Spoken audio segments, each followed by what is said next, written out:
What's going on, You Don't Know Ball podcast? Welcome back to the show. Today we are joined by Caleb and Alex and myself, Isaac. So before we get into this week's games, we're obviously going to recap what happened last week in week 2. Not great week for Alex. Not a great week for me. Caleb and Jack had a really good week though, so I guess it makes up for Alex and I being just not knowing ball, I guess. But well, I wasn't even here. I will say this for Alex: he doesn't deserve any tomatoes thrown his way because it was all coin flips because he wasn't able to be here last time. But I think my strategy with going against who I thought was gonna win did really well for me. So I used my not knowing ball,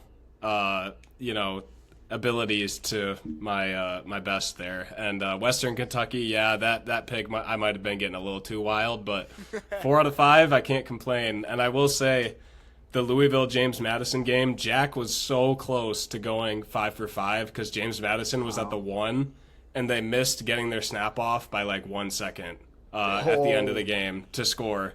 And they only lost by 14, so a field goal or a touchdown there would have got Jack a 5 for 5 week, and Alex would have got one right. But, alas, college football does what college football does, and, I made out good last week, and who knows, this week I could go 0 for 5. I don't know. We'll see.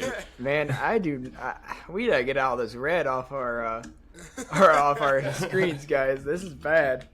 We will. I like I was saying to Isaac last episode, weeks 1 and 2 probably going to be the toughest because you have D1 schools playing FCS schools one week, and then they play a big school because you don't know what's going to happen. I mean, because West Virginia, they played Northern Illinois but West Virginia kicked ass week 1, and then they go play Ohio and lose by they didn't score in the last 3 quarters. So right. So you just never know what's going to happen. But I think this week, now that we have, some info on these teams that we're kind of trying to predict here, I think we'll get some better predictions. But we'll see. For sure. Yeah, I mean, it's an ugly week for Alex and I. I mean, I'm at least averaging 2 right picks a week, so I guess I'm consistent. But Jack for not being here got so lucky with who he got from the coin flip. That actually pisses me off. But I know, it's crazy. And it's funny because I noticed that when I made the graphic, I was like, Jack and I picked every single one except Toledo, and I was like, I swear to God, if he gets Toledo and I don't, and he goes 5 for 5, I'm going to be pissed. And that's almost what happened. So that would have pissed me off, dude. But so we're going to coin flip him again today, and we'll see. We'll see who he gets, but I think for the coin flip, it goes heads is the favored, and then tails is the underdog. And he got tails, 3 times in a row, and then heads, and wild. Yeah, it was when I first looked at this spreadsheet, I was like, no way, are you serious? And then because I updated it the next morning, and I was like, oh boy, I can't wait to talk about this. I had a hard week last week, and then the first thing I see is Jack going almost perfect in the second. I'm like, this is ridiculous. But right.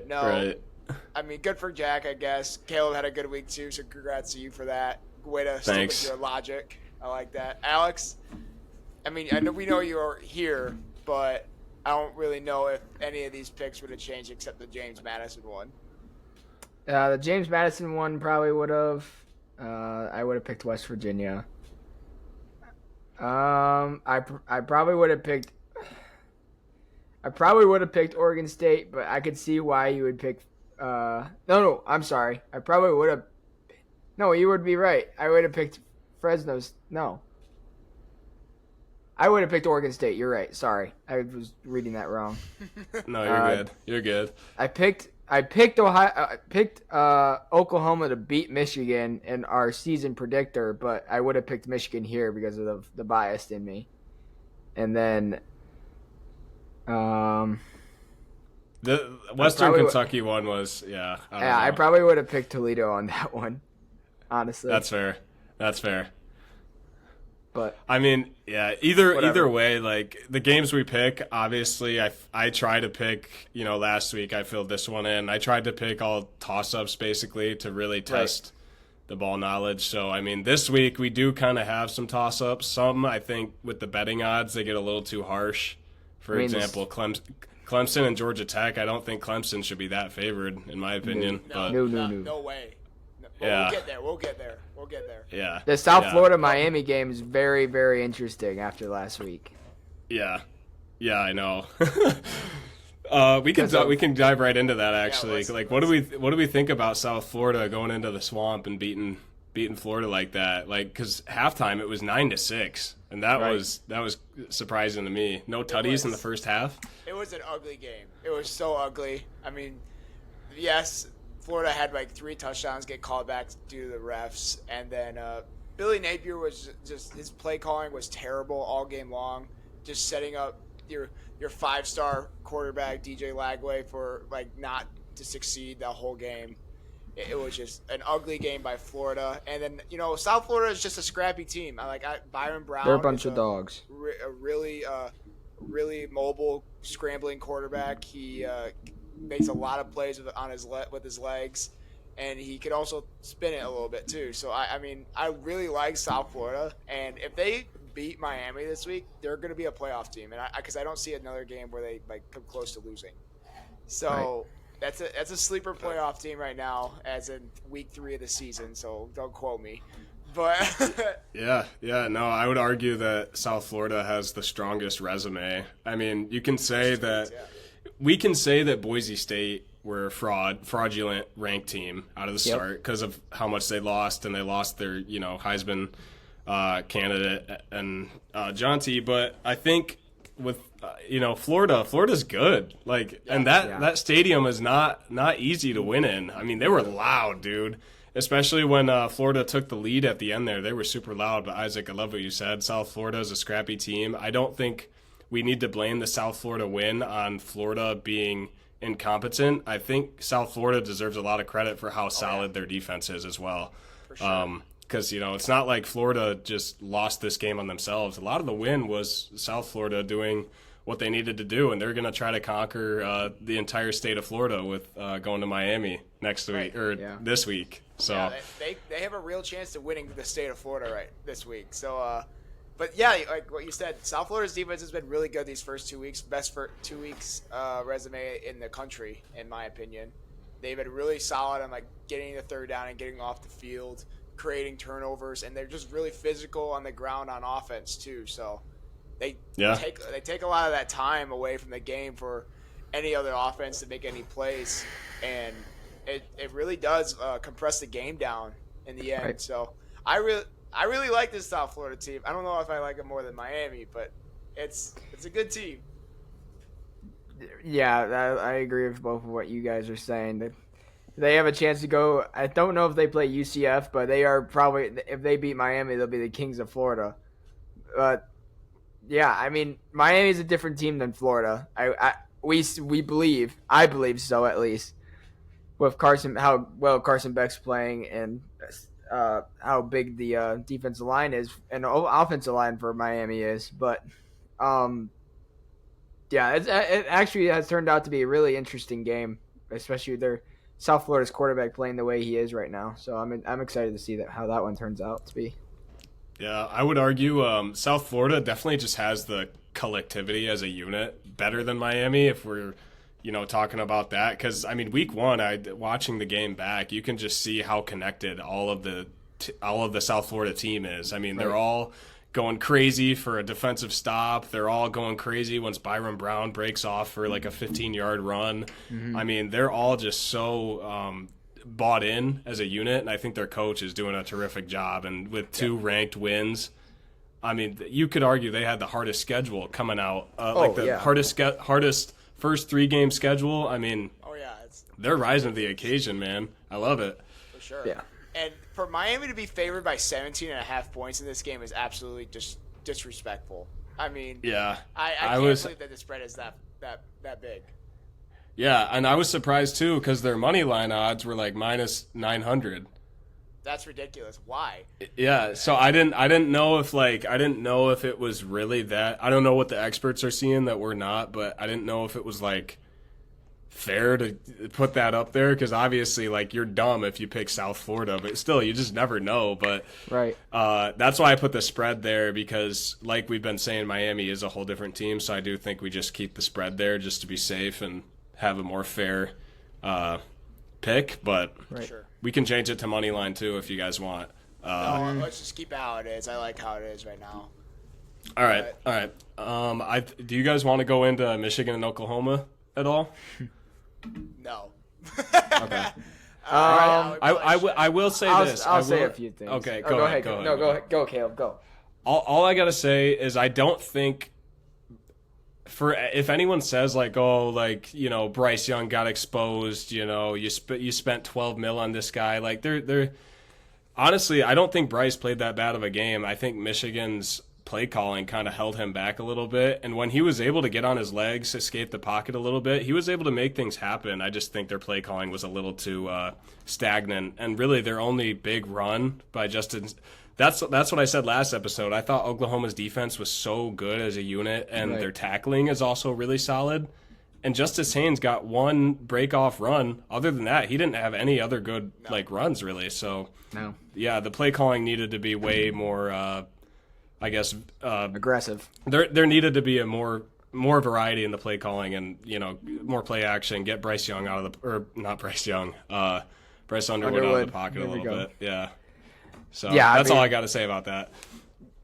You took everything what I was thinking, Caleb, but the play calling did cost Michigan to drop this game. I mean, Sharon Moore really put Underwood in a box, really, to not be the playmaker that he is. He's way too conservative, way too many screens. I mean, I like how we had 23 attempts on passing, so it's not like we're not throwing the ball, but 50% of those are going to be screen plays. Like, we need to push the ball downfield.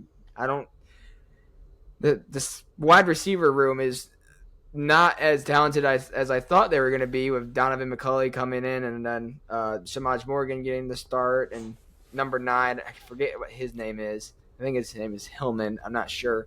But, it's just flat out just bad play calling. I do not blame this on Bryce Underwood. Underwood was probably the best player on that field combined for the both teams, and he was just doing whatever he can to win, but the play calling and stuff like that. But I also want to say, like, the offensive line and defensive line, whoever coaches those positions are on the hot seat right now, because those two position groups are the worst they've been in the last 10 years. I mean, we knew that, like, their defensive line was going to take a hit with losing 2 All-Americans almost. Well, 1 All-American and two top NFL draft picks.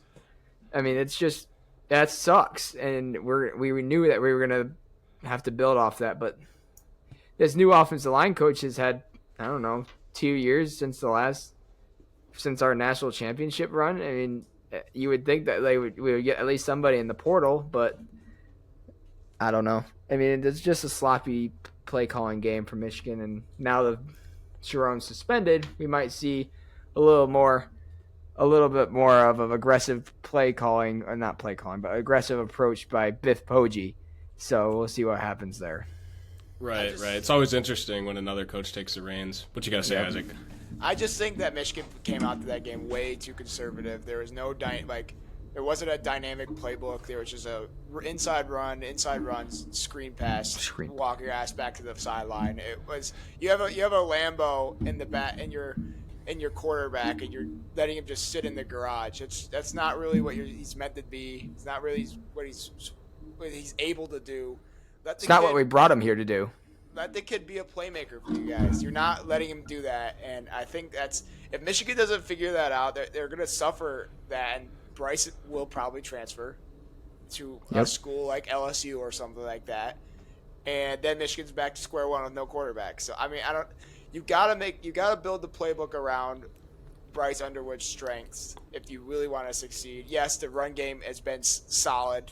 Justice Haynes had that really long touchdown run in the beginning of the second half against Oklahoma. But you can't always rely on it, and I think this Oklahoma game really proved that because it was a tough showing for the O-line and the running back room. And that Oklahoma defense, credit to them, they were really good. They were a really physical group, and they could make the playoffs. They could make some noise too. So I don't know. Yeah. It's just a really sloppy game for the Wolverines. Yeah, I will say Michigan's defense, I think, honestly, I'm really surprised Michigan didn't get beat by more. I think their defense did enough for the offense to keep up and win the game, but John Mateer made some spectacular plays as well. What a pickup by Oklahoma he was. I mean, he had a couple bad throws. I think he had a really bad interception in the first half that was, I was shaking. I was just kind of, saying like, what the hell kind of throw was that, at my TV, but dude made plays. He was doing what Bryce Underwood probably should have been doing in that game, and you can just tell one coordinator was giving his quarterback the freedom and one wasn't. So, hopefully Bryce Underwood can, be unleashed here soon. And, I think it is also hard. I don't think a lot of people expected Michigan to really win this game just because, freshman quarterback, first big game. Sooners not an easy team to play, so especially at their home field. But all in all, it was a decent night game and everything. There were big plays. I just, you want to see more from your home state team, but I'm happy I predicted it right, Yeah, I bet you are. I mean, credit to that Sooners team. They're a really good team. And John Mateer is the front runner for the Heisman right now. So, really good quarterback. And he deserves it. So, all right, let's get into this week's games. Let's stop focusing on the past, and then maybe I can go 5 for 5 this week. We'll see what happens. Yeah, you never know, man. You never know. I was kind of expecting to go 0-5 last week, but I'm happy I didn't. I took the reins on that. All right, so let's kick this off with the first game. We got Clemson at Georgia Tech. How about Caleb? Give us your rundown? So for me, I'm a really, really big fan of this Georgia Tech team. Just after seeing what they did against Colorado in Week 1, especially with Haynes King, he was my player of the week for Week 1. Just an awesome quarterback. He's a 6-year senior, so it's kind of like what we got with Bo Nix right now. You got a 25-year-old quarterback in college football. Like, that doesn't really happen that much. I don't know if he is 25. He's probably like 23 or 24. Somewhere around. But there's still uncertainty if Haynes is going to play or not. I think without him, they're not going to win. They need this quarterback to be able to lead them against Clemson. And can I just say, I'm really surprised Georgia Tech's not ranked. Their team is so talented, and I don't know what the AP poll is thinking. I mean, I'm sure we've all seen the clip of that voter who was like, "Yeah, I just put Florida there because I didn't really watch their games, but yeah." It's like, what? Why are you? You're an AP voter. How do you not watch? Whatever. Yeah, but we do have Clemson's Week 2 game against Troy. I think they looked really sloppy, and honestly, I think the whole college football fan base has expected more out of Cade Klubnik this year. They got a sloppy win against Troy, a loss to LSU at home. Cade Klubnik didn't really play well in either of the games. No. And they're going into the Yellow Jackets place with, somehow negative 300 odds to win, and I can't believe it. But I think this game could go two ways. Clemson can either wake up, Klubnik can do what he's supposed to do and be that best quarterback in the country bid that he has, or Haynes King plays and leads this team like he did in Week 1. I think Georgia Tech, they could go down early. Haynes King can lead them back. That's what they did against Colorado, and they were in Colorado for that game. And, for me, I just really like Georgia Tech's team, and I want them to win. And we've seen a pattern of lower-ranked teams winning at home, so I'm going to stick with that pattern and go Georgia Tech here to take the win. So I'm picking the underdog. Yeah, I don't hate that pick, Caleb. I think Haynes King's a really good quarterback for the Georgia Tech Yellow Jackets. I think that's their mascot. But I also think Georgia Tech's a really sleeper team for this for the ACC. And Clemson's coming off that sloppy performance against Troy. Cade Klubnik has been nothing but kind of disappointing these first 2 weeks. He's struggled heavily, in his 2 games. The defense for Clemson has been okay. I mean, they lost by three against LSU, I think, right, something like that, and then they gave up 16 against Troy. I mean, if I was a Clemson fan, I'd start questioning, like, oh man, is this gonna be a long season, or are we gonna start turning it around here? But I think, as much as I want to go with Georgia Tech here, I think I'm gonna go with Clemson, just because I think this will be the week where they put it all together. I think Dabo Swinney's gonna really get those guys be ready to play and put the whole puzzle back together, and they're gonna go on a tear here. So I have Clemson winning this game, but not by much, but I have them winning. Yeah, game's gonna be close, and like I said, game goes 2 ways. So you're just picking the other way, and I respect it, and we'll see. Yeah. I'm going to go with you guys, too. Georgia Tech, you guys hit all my points that I was going to say. I think this is kind of disrespectful in a way, because in previous meetings against these 2 teams, this has been a really, really close game. Go back to a few years ago when Georgia Tech won at Clemson by a 55-yard field goal, and nobody thought that was going to happen. I mean, Deshaun Watson was there, and Clemson had a loaded team, and Georgia Tech has always made this game really, really close, other than when Trevor Lawrence is there and scored 70 on them. I think that was like 20. He was a senior year, so it was probably like 2019, 2020. I don't remember, but yeah. I mean, that's brutal. I mean, other than that game, they've been really close games, and I think that. Man, I really think Georgia Tech can take this one. Is that who you're taking? Yeah. All right. Let's go, Alex. Come on. On the way to turning things around. I think we should wait to do Jack's picks at the end of the video. Just have the coin flip it, and we just go down the list. So. All right. Gotcha. That's what we'll do for Jack. But, all right. Next game we have is Minnesota at California.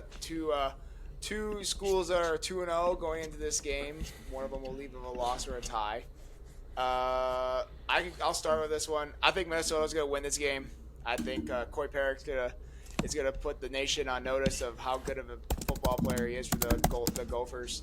I also think Minnesota's they just beat the daylights out of this team last week, and I think they're going to ride that momentum. Northwestern State, yeah. Yeah, they're going to ride that momentum to beat this team, beat California, who's lost a lot in the transfer portal.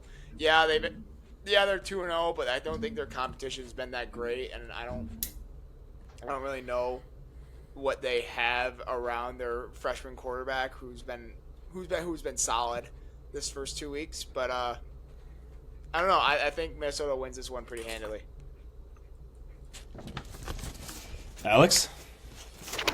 Yeah, I'm pro Big Ten on this one. I don't know if Cal is that good. I knew they were good a season ago, but I'm gonna roll with the Minnesota Gophers to get this one done, especially if their best player in the field can dominate the entire game.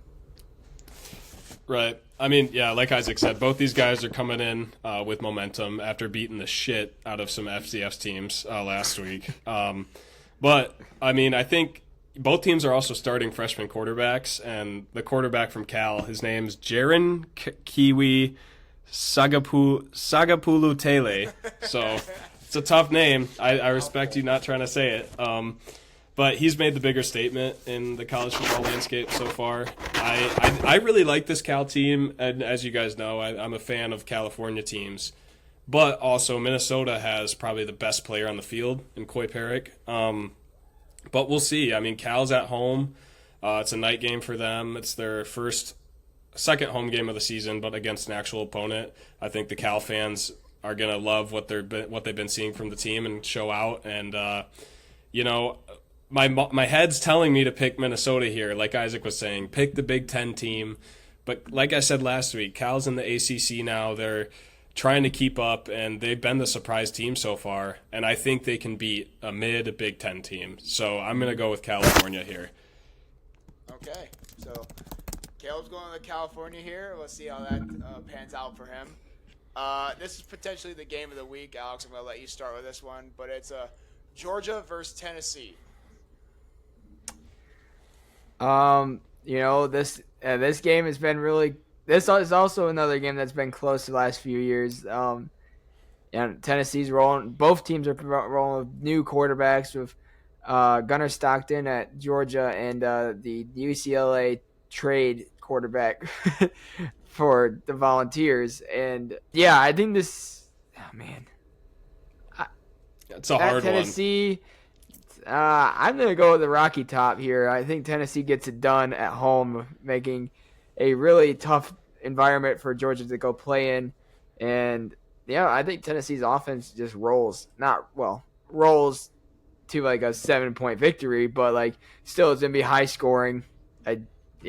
Big win for Tennessee Volunteers here. Yeah, I don't hate that, Alex. I like Joey Aguilar and what he's been able to do for the Volunteers these first 2 weeks. They beat Syracuse and they beat the dog piss out of another team last week. I forget who they played, but Cade McNamara was the quarterback of the other team. So I mean, it wasn't beat the even piss close. out of him.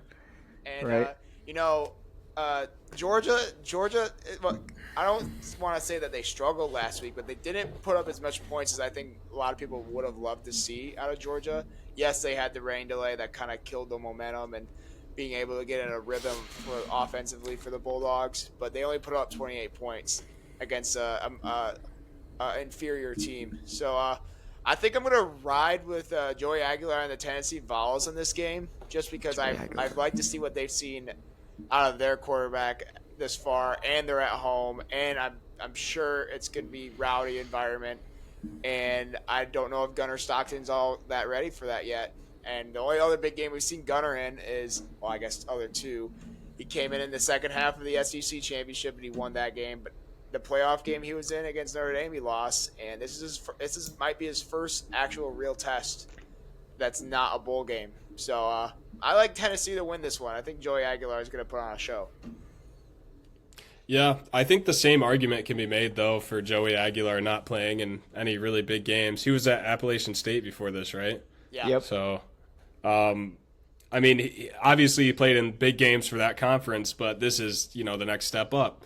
So good for both of these guys, but I'm really not a fan of how Georgia plays offense. And like you said, Isaac, the Austin P Governors were in the game with them for 3/4 of the game.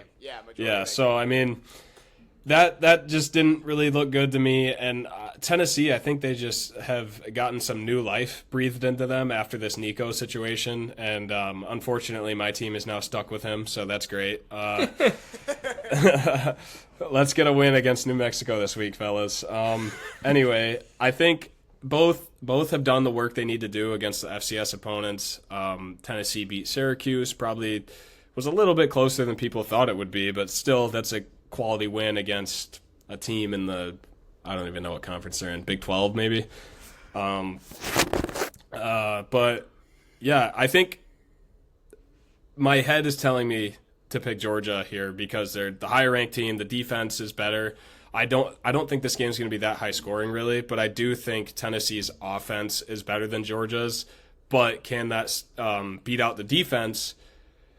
It can, because we saw it in week 1 with Ohio State versus Texas. So give me the lower ranked team at home to win here as well. I'm going to keep that pattern going until it gets broken. And I like Tennessee here as well, fellas. Yeah, I think it's the best pick for us right now. Georgia hasn't really put anything on tape that's been all that impressive, so can't hate on it. All right, this is a really big game. It's not as, I feel like it's not as well known, but it's a really big game. Got South Florida and Miami. We talked about a little bit about it before we started this episode. So, Caleb, how about you start with this one? Yeah, I mean, we talked about it a lot already. I'm a big fan of South Florida's team. Their win at Florida, very impressive. And it's, Byron Brown does a lot of work with his legs, as Isaac mentioned earlier, which is something that worked really well against Miami from a freshman quarterback in C.J. Carr in week 1. So could it be week 1 jitters for the defense? Yes, but also that's a week 1 freshman quarterback, his first start, doing that to Miami. So You throw in Byron Brown in there with 2 huge wins under his belt already. This dude does work with his legs, and I think he can really give the Miami's defense, which is really good, a problem that they have to solve. And can they solve it in time? Can they solve it in a 60-minute game? I don't know. Obviously, I think South Florida is probably going to have a lead at halftime, but Miami's going to figure that out. So it's going to be a dogfight for the rest of this game. So it's unbelievable to me that this spread is that much. So I'm taking South Florida to cover every single time. For sure. Yeah, I'm right there with you. I don't think this game is 17.5 points different between each other. I think South Florida's got way too much confidence going into this game to be a 17-point dog going to Miami. I know Miami's got a really good pass rush. They got Carson Beck. Those receivers are underrated, but they're making a lot of plays, and they've been nearly unstoppable on offense. I mean, they kind of stalled out towards the end of that Notre Dame game. But like what you said, they struggled to keep CJ Carr contained on the ground, and he's not even near as an athlete as Byron Brown is, and what he brings to the table when it comes to running with the rock and being dangerous on the ground. So I'm going to take South Florida to cover here as well. I think it's a no-brainer for me at this point. So. Yeah, I just looked up the odds again, too, to see if they changed, because I put these down this morning, and they still haven't, which maybe they know something we don't. But based off the film, Alex, what you got? Yeah, I also don't see it. I do think that South Florida covers this as well. And if we're all going for it, we're gonna go down with the ship together, guys. So might as well keep it going. All right, that brings us to our final game of the week, and it's the one that I'm going to. So I'll probably put some flicks on the gram. Hopefully, we'll see what happens. But hopefully you're happy at the end. Yeah. Oh, God, don't even mention it. We have Texas A&M at Notre Dame, night game. Notre Dame holds the edge and being favored. I'll go first. I think this is gonna be our bounce back game. This is our do or die game for Notre Dame team. If we want to make the playoffs, we're gonna have to win this game and win out the rest of the season. And I think Marcus is gonna have the boys ready to play. I think defensively we're gonna have a little bit of a chip on our shoulder after that terrible first half against Miami, because that's not who this secondary wants to identify as. And they are a really good secondary, and they didn't play that great. I think CJ Carr's, for how he played in that away setting, he's looked really comfortable. Get his feet underneath him. Gonna make some throws to his receivers like Malachi Fields and Jaden Grayhouse, Will Pauling, Jordan Faison. They're all gonna be making plays today. And I think we're also gonna stop ignoring Jeremiah Love. I think we're gonna give him 13 plus 15 plus carries in this game. We're gonna let him eat on the ground this week. So I like the Irish to win. I like the Irish to win this game. Good pick. Yeah. I was about to say when you were talking about who needs to be better this week for Notre Dame, and I was literally going to only highlight Jeremiah Love needs to be in the play call sheet this week. If you're going to be a really good Texas A&M team with a solid defense, you need to have your run game going. So, after seeing CJ Carr going to Hard Rock Stadium and somewhat do very well for a freshman quarterback to play in his first career game and handle that, I think that coming back home will be a very well appreciated start, and I think Notre Dame get edges off the win against Texas A&M. Yeah, you guys pretty much hit it on the nose there with Notre Dame. And also, I think having a bye week, primetime night game, they have a physical advantage with the rest, a psychological advantage with just the atmosphere and everything. Texas A&M's quarterback is coming in hot with 7 touchdowns and no interceptions so far this year. But then again, it's against FCS opponents. You can say the same thing about their run defense. It's very solid. One of the best, not like top, percentiles of the country and everything, but I don't think that starts to matter once you play a real team like Notre Dame and you have a Heisman candidate who's probably going to be running pissed off after what happened last week. And Notre Dame's favored for a reason, and as much as I feel like it's a trap game and everything for Notre Dame, their only choice is to win. So for me, the pick was always Notre Dame here. So that's what I'm going with as well. All right. Good pick, Caleb. Yeah, I mean, there's too many things relying on this game for the Irish, and I think they know that. And I mean, Texas A&M, they've got players. They got Kevin Concepcion. He's a receiver, transfer. He's been really good for the Aggies. Marcel Reed's going to be really good.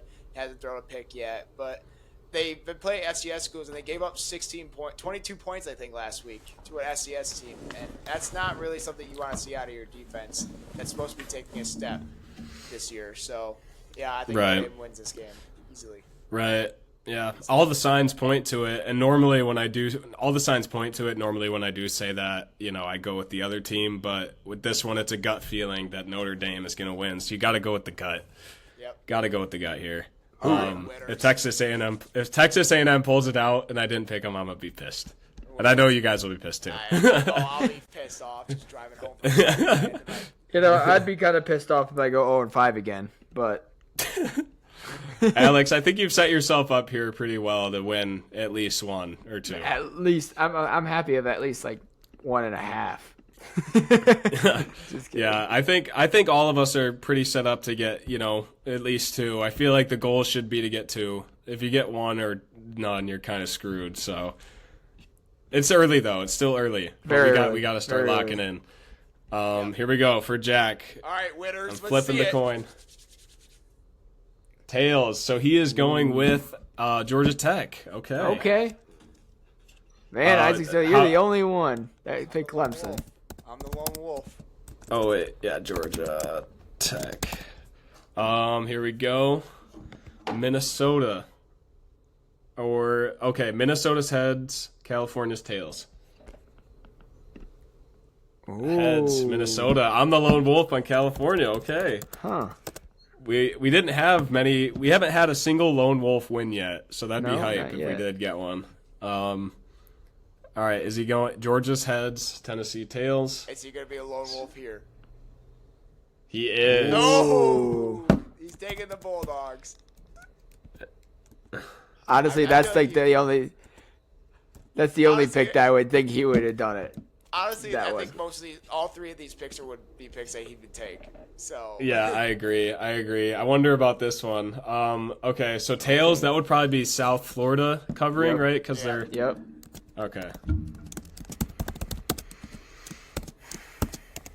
All right, we all watch us all get that wrong, bro. It's always the worst when we all get it wrong, dude. Get that wrong, dude. I'm gonna be so pissed. They're just playing. They're playing too good. They're playing way too good to get it wrong, to not cover. They have too good of a 2-week resume to not cover. And these guys are. He's taking Notre Dame with us. All right. Watch him go 5 for 5. Watch him go 5 for 5. If he goes 5 for 5, I mean, I like at least he got the last one right. So I'm good with that. Yeah. Well, I think you like if he goes 5 for 5 because that means you get 3 right. I only get 2 right if he goes. No, I get 3 right as well. Okay. Yeah, the only places we're gonna see differences are the first one. Yeah, the first 3. So Alex would get 4 right. So. Oh yeah, shoot. All right, Dang. Alex, you gotta side with Jack when he's not here because it's obviously good luck. Yeah, man. I mean, all right. Let's roll. All right. Well, those are your picks, fellas and viewers. Really good. It's gonna be a really good week. I think it's gonna be a lot more interesting than the last week. We got a couple of really good games in here, and there's obviously some games that aren't on this spreadsheet. Michigan's playing this weekend against Central, and then Nebraska's playing some other team. I think. I mean, there's a bunch of teams that are not on this list that are also really good games. So I'm really excited for this weekend. I know Caleb and Alex are as well. So. Put your parlay together. You're gonna want to because this is good. This is a good lock. This is the you don't know. I did put my parlay together last week, and I was so mad when Western Kentucky lost, dude. Damn it, dude. Oh, but that's probably the first time in my life I've ever been 4 for 5 on a 5-legger. So I would have. I can't be mad. It was only $5, so it wasn't anything crazy. Damn. But Alex, don't worry. We're getting to the Mall City Player of the Week. Hell yeah. Hell yeah. All right. This segment's sponsored by Mall City Mechanical. This is a You Don't Know Ball Pulse or Player of the Week. So Pulse Player of the Week. Pulse Player of the Week. But Alex, go ahead first. I'm gonna go Jonathan Mateer. I think that's his first name, but the quarterback from Oklahoma. I mean, totally was the best player this past weekend with a really big win over Michigan and really played really well against them at home. And I just, Heisman contender, Heisman leader probably, and I am very impressed with what he did this past weekend with the Oklahoma Sooners. Yeah, absolutely. He's definitely was up there for one of mine too. If you weren't going to take him, I would have. But my Pulse Player of the Week is going to be Joey Aguilar, the quarterback of the Tennessee Vols. Been having a really good 2 weeks, especially last week, where he had this highlight reel worthy throw where he just threw it as far as he could. It was right on the money to his receiver. Yeah. So I think he's been balling. He's been balling, and he's got a real test this weekend to see if he's actually all that. But I like what he's been putting on tape recently. He's been spinning it. So I like Joey Aguilar. Yeah, we need him to spin it again this week. Yeah, please. Against Georgia, it's going to be tough. But, my player is going to be a Fresno State guy, Rayshawn Speedy Luke. And they call him Speedy because this dude's the fastest dude on the team, probably the fastest dude on the field every time he takes it.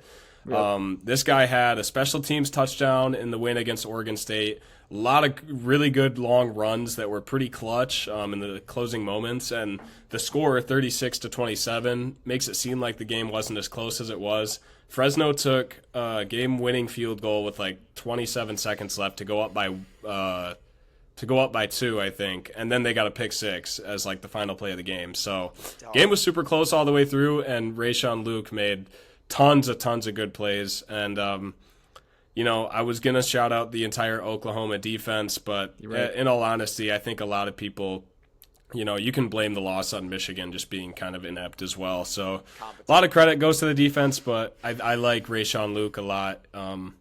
Really good player, and that Fresno State team, it's got talent, man. They're fun to watch. Fun Mountain West team. Yeah, for good sure. Pick. I mean, good pick. It's gonna be a good year of college football. I feel it. We're only 3 weeks in, and we got a lot of upsets and a lot of sleeper teams, and we're only just getting started. So keep in tune with what we have to say about who your lock should be for your parlays, or who we think is going to be a sleeper team in the college football playoff, and what we think is going on in the college football season, because obviously we're always right with all that red and green. But no, it's been really fun doing this the last 3 weeks. I look forward to doing it for the rest of the season. So if you guys got nothing else to say, I'm going to log this thing off. Yeah, I mean, just, watch as much ball as you can. It's been great, So I kind of wish I was here last year, but, better late than never. Well, aren't we lucky to buy your podcast out, Caleb? But all right, that's gonna do it for this week. Remember, we don't know ball, you don't know ball, we all don't know ball. We'll see you in the next episode. Peace. Go Blue. Goodbye. Go Irish.